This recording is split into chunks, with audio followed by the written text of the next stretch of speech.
Magandang umaga mga kapartner. Update lang tayo sa ating pinapagawa na sana'y maging totoo ang lahat sa pagdating ng panahon. Kaya patuloy lang tayong magpapasalamat sa lahat ng biyaya na ating tinanggap.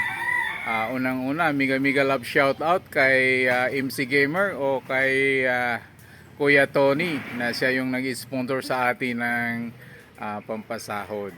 Kaya Kuya Tony, kami ay lubos na nagpapasalamat sa iyo. Kaya update lang tayo mga kapartner. Ito yung nagagawa na. Ito yung mga nagaganap. Masid-masid pa rin tayo.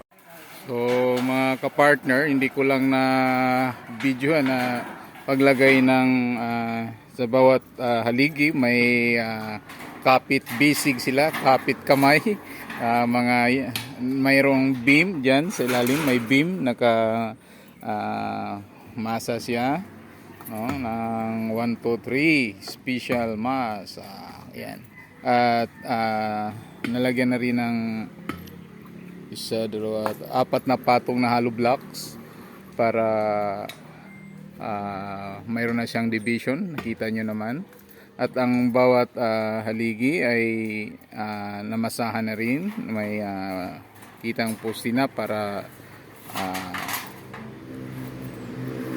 alam nyo naman na tayo din ay nag-aantay lang kung anong darating. Kaya mas maigi na ang poste ay matibay na, hindi nakakalawangin dahil nakabuhos na siya. At ito namang tataas ay dandahan na lang po tayo tataas. So ang nagaganap ngayon mga kapartner, walang iba kundi tayo sa bahaging ito, tayo ay magagawa ng septic tank, no? So ito yung di sa kwartong ito, yung challenge ay ang puno ng niyog. Matagal na itong pinuputol, no? Matagal lang pinuputol, pero yan hinuhukay para makuha. At yung puno ng santol at mangga, yun yung pinaka-challenge dito na banda. So ayan, kaya kung ano lang magagawa, basta dehens lang tayo. Sa kabila naman, so bahagi ito ay kung alin man dito, kwarto ng tubig o kwarto ng dumi o alin man dito, bastang malaga magawa ang septic tank. So nandito tayo, ang ating mga kapatid, no, talagang masisipag sila mga kapartner.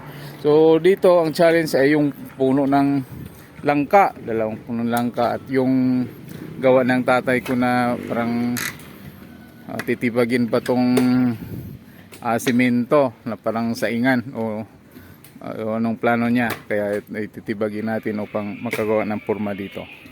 So sa pagka ngayon, ito po yung ating nagaganap. So salamat mga kapartner sa inyong pagsubaybay sa munting pangarap ni CRV at ni Vicarian. Sana ay magkakatotoo ang lahat. So ayan lang. So hanggang dito lang po. Maraming salamat sa inyong panonood at pagsubaybay. Bye bye mga kapartner.